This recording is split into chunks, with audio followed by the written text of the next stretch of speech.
Hello friends, ये हमारा सेबी का फाइनेंस सिलेबस और हम कवर कर रहे थे फाइनेंशियल मार्केट्स। लास्ट वीडियो में हमने कैपिटल मार्केट कवर किया था। अब इस वीडियो में हम फॉरेक्स मार्केट कवर करेंगे। अब फ्रेंड्स, ये टॉपिक हमने आरबीआई ग्रेड बी के फाइनेंस कोर्स में ऑलरेडी कवर किया था। उसका कुछ सिलेबस सेबी से मिलता जुलता है, इसलिए आरबीआई के फाइनेंस कोर्स में फॉरेक्स मार्केट का वीडियो हम यहाँ देखेंगे। अगर आपने वो ऑलरेडी आरबीआई कोर्स में कवर किया है तो फिर आपका यहाँ रिवीजन हो जाएगा। सो फ्रेंड्स, चलिए स्टार्ट करते हैं। करते हैं फॉरेक्स मार्केट।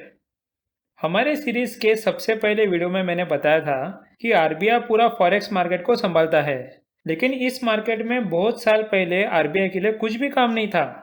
आप सोचोगे क्यों? क्योंकि बहुत कम लोगों को गवर्नमेंट करेंसी एक्सचेंज करने देते थे और उस वक्त गवर्नमेंट ने 1973 में एक फेरा एक्ट निकाला था, जिसके वजह से फॉरेन एक्सचेंज के ट्रांजैक्शन बहुत स्ट्रिक्टली कंट्रोल करते थे। इस सब के वजह से आरबीआई बड़े आराम से रहता था, बहुत चिल मारता था। फिर आरबीआई ने बोला, क्या गवर्नमेंट जी, आप थोड़ा फॉरेक्स मार्केट ओपन करो ना। तो इसलिए गवर्नमेंट ने 1994 में लोगों को करंट अकाउंट में ट्रांजैक्शन अलाउ किए और उसकी वजह से फॉरेन एक्सचेंज मार्केट में लोगों ने ज़्यादा से ज़्यादा ट्रांजैक्शन करना शुरू कर दिया। यहाँ तक समझ गया आपको? सबसे पहला पॉइंट है कि फॉरेन एक्सचेंज का मार्केट आरबीआई के अंडर है। सो फॉरेन एक्सचेंज मार्केट और forex market facilitates the trading of foreign exchange. RBI is the regulatory authority for foreign exchange business in India. लेकिन इंडिया में वो मार्केट रेस्ट्रिक्टेड था फेरा act की वजह से। So the foreign exchange market in India prior to 1990s was characterized by strict regulations, restrictions on external transactions, barriers to entry, low liquidity, and high transaction costs. Foreign exchange transactions were strictly regulated and controlled by the Foreign Exchange Regulation Act (FERA) 1973. और आखिरी में 1994 में market थोड़ा open किया था, जिससे transaction बहुत बढ़ गए थे। So, with the rupee becoming fully convertible on all current account transactions in August 1994, foreign exchange trading volume started rising. अभी फ्रेंड्स 1994 में मार्केट ओपन किया गया था और उसकी वजह से लोगों ने फॉरेक्स मार्केट में बहुत सारे ट्रांजैक्शन करना शुरू किए थे। वो ट्रांजैक्शन इतने बढ़ गए थे कि अब आरबीआई को संभालना नहीं हो रहा था।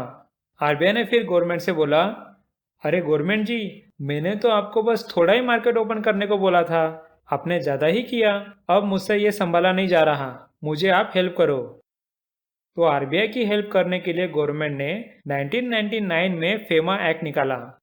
अब ये एक्ट निकालने से क्या होगा? इस एक्ट का यूज करके आरबीआई अपने ऑथोराइज्ड डीलर को लाइसेंस देती है। अब ये ऑथोराइज्ड डीलर आरबीआई को हेल्प कैसे करेंगे?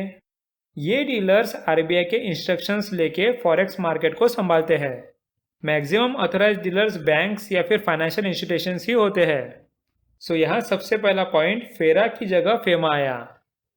फॉरेन एक्सचेंज रेगुलेशन एक्ट फेरा was replaced by the Foreign Exchange Management Act FEMA 1999, in which the Reserve Bank of India delegated its power to authorize dealers to release the foreign exchange for a variety of purposes. और ये authorised dealer कौन थे? They are the immediate and necessary counterparty to every participant of any foreign exchange transaction. Reserve Bank issues licenses to authorized dealers, banks authorized to deal in foreign exchange, and full-fledged money changers.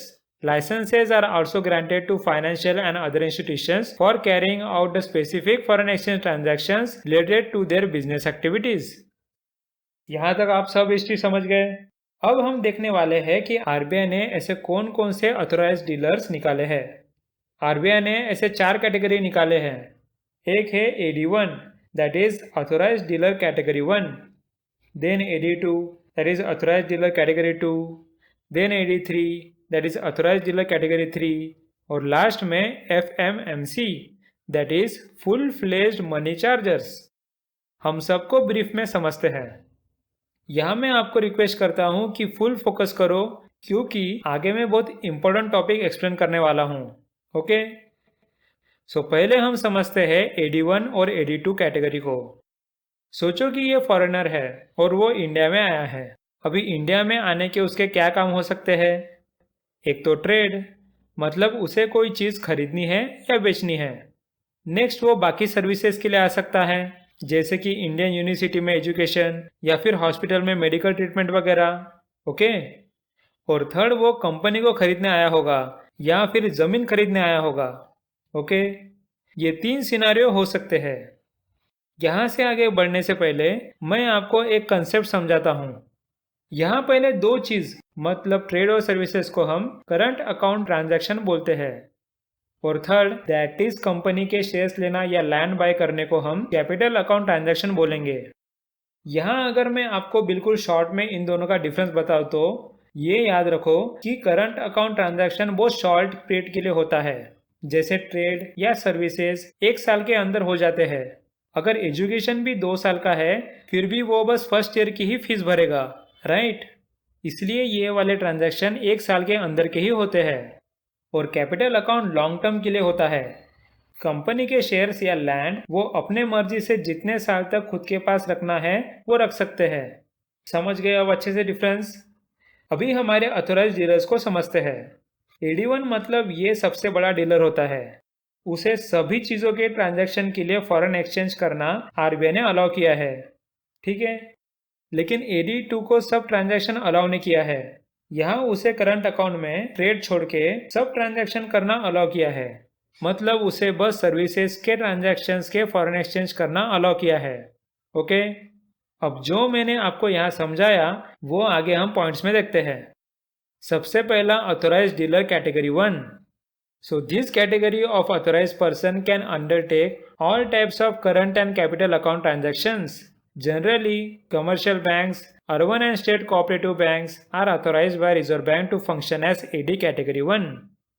Next है AD2, जहां trade छोड़ के bus services के transaction संभाल सकते हैं। So this category of authorized person can undertake specified non-trade related current account transactions. Cooperative banks, regional rural banks, and various other entities based on the eligibility criteria decided by the Reserve Bank function as AD category 2. Okay, अभी ये समझ गया आपको। Next हम बाकी dealers को देखते हैं। सोचो कि एक बैंक है, उसे अपनी एक सब्सिडियरी इंडिया के बाहर खोलनी है। उसके लिए उसे फॉरेक्स लगेगा। तो क्या वो रुपी का फॉरेन एक्सचेंज करने के लिए RBI से परमिशन लेने जाएगा? ये तो बहुत छोटा सा काम है। इसलिए RBI ने उन्हें AD3 कैटेगरी में डाल दिया है, जहां वो खुद के फॉरेक्स ट्रांजैक्शन खुद ही संभाल सके। So in authorised dealer category 3, this category of authorized person can undertake transactions incidental to the foreign exchange activity undertaken by these institutions. Select financial and other institutions are authorized by Reserve Bank to function as AD category 3. Next हम आखिरी authorised dealer को देखते हैं। अभी सोचो कि आपको world tour घूमने जाना है, लेकिन वो घूमने के लिए आपको अपने इंडियन रुपीज फॉरेन करेंसी में एक्सचेंज करना पड़ेगा, राइट। इसलिए आप अपने ट्रैवल एजेंसी के पास जाते हो और बोलते हो कि हमें बाहर के कंट्री की करेंसी दो। फिर क्या ऐसे छोटे काम के लिए ट्रैवल एजेंसी बार बार बैंक या फिर RBI को जाएगी? इसलिए RBI ने इन लोगों को भी ऑथराइज्ड डीलर्स बना दिया, जहां वो प्राइवेट और बिजनेस विजिट के फॉरेन एक्सचेंज ट्रांजैक्शंस खुद कर सके। उन्हें हम कहते हैं FMMC, that is full fledged money changers. So, this category of authorized person can undertake the purchase of foreign exchange and sale for private and business visits abroad. अभी next हम कुछ नॉन रेसिडेंट्स के account के बारे में समझते हैं, जिन्हें एग्जाम में पूछने के चांसेस बहुत ज़्यादा है। नॉन रेसिडेंट्स का मतलब होता है कि जो इंडिया में रहते नहीं हैं। अभी इनमें कौन आते हैं वो देखते हैं। फर्स्ट है NRI, मतलब नॉन रेसिडेंट इंडियन। ये वो लोग हैं जो इंडिया के सिटीजन हैं लेकिन अब्रॉड में जाके रहते हैं। सो NRI is citizen of India living abroad. Next है PIO, मतलब पर्सन ऑफ इंडियन ओरिजिन। ये लोग इंडिया के सिटीजन नहीं होते, लेकिन इनके पेरेंट्स, ग्रैंड पेरेंट्स या फिर इनके स्पाउस इंडियन होते हैं। सो PIO is a person who has Indian parents, grand parents और इंडियन स्पाउस। समझ गए NRI और PIO का डिफरेंस? एस्पिरेंट्स अक्सर इन दोनों में बहुत कंफ्यूज रहते हैं। और लास्ट है नॉन रेसिडेंट्स। ये लोग फॉरेनर होते हैं, इनका ना इंडियन ओरिजिन होता है और ना ये इंडिया के सिटीजन होते हैं। अभी हम देखते हैं कि इन लोगों के लिए RBI ने कौन से अकाउंट निकाले हैं। सबसे पहले हम NRI और PIO को सर्विस देते हैं, इनका इंडिया के साथ नाता है ना। अभी ये लोग इंडिया घूमने आए हैं, तो इन्हें इंडियन रुपी में अकाउंट देना चाहिए। इसलिए हम उनके लिए NRE अकाउंट निकालते हैं। उसे हम बोलते हैं non resident external account. So NRE or non-resident external rupee account can be opened by NRIs and PIOs. These accounts can be opened as savings, current, recurring and fixed deposit and is denominated in Indian rupees. Okay? लेकिन हमारे भाइयों को हमारा Indian rupee उतना पसंद नहीं आता। वो बोलते हैं हमें डॉलर में अकाउंट खोलना है। आरबीआई बोलती है अरे भाई डॉलर में अकाउंट लेके क्या करोगे, हमारे इंडिया में तो रुपी चलता है ना। वो बोलते हैं हाँ तो हम डॉलर को यूज नहीं करेंगे ना, बस फिक्स डिपॉजिट में रख देंगे। इसलिए आरबीआई उन्हें FCNRB अकाउंट निकाल के देते हैं, जहां वो उनके हिसाब से जो करेंसी चाहे उस करेंसी की FD बना के रख सके। उस अकाउंट का फुल फॉर्म है foreign currency non resident bank account. याद रखना ये बस फिक्स डिपॉजिट अकाउंट है, सेविंग्स नहीं। Okay, so FCNRB account or foreign currency non-resident banks account scheme can be opened by NRIs and PIOs. This account can be opened as a term deposit and can be opened in any freely convertible foreign currency. अभी हमारे घर के लोगों को दे दिया, अब बाहर के लोग भी बोलेंगे ना कि हमें भी अकाउंट खोलना है।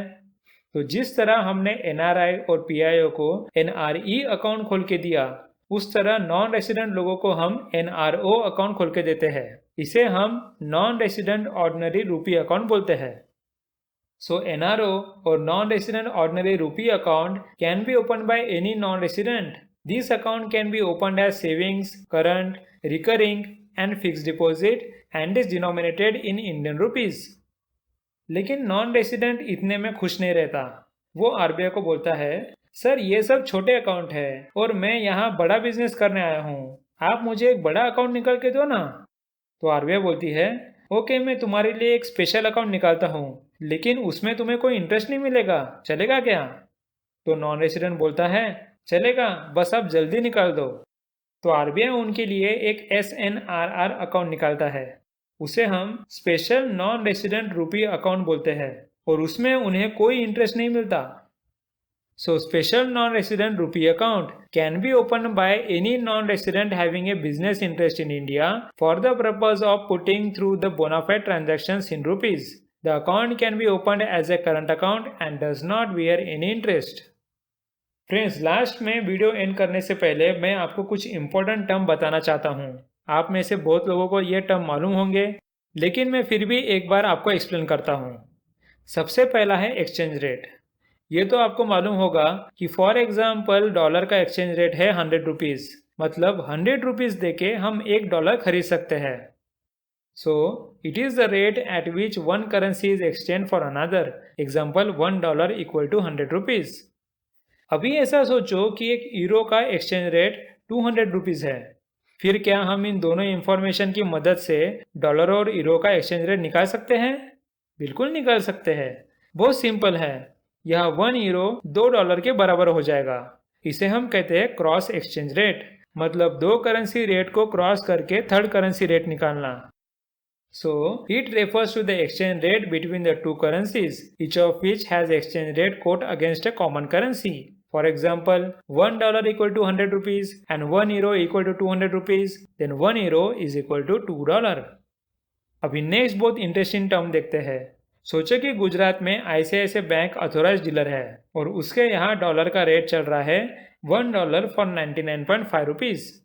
और उसी वक्त महाराष्ट्र में SBI एक ऑथोराइज डीलर रहता है और उसके पास डॉलर का रेट चल रहा है $1 फॉर 100 रुपीज। दोनों में डॉलर का रेट डिफरेंट है। इस सिचुएशन का कुछ लोग फायदा लेते हैं। वो ICICI बैंक से डॉलर खरीदते हैं और उसी वक्त SBI में जाके बेचते हैं, तो उन्हें तभी के तभी बिना कुछ करे प्रॉफिट मिल जाता है ना मजेदार कंसेप्ट? इसे हम आर्बिट्रेज बोलते हैं। So what it is? It is a process of gaining out of price difference.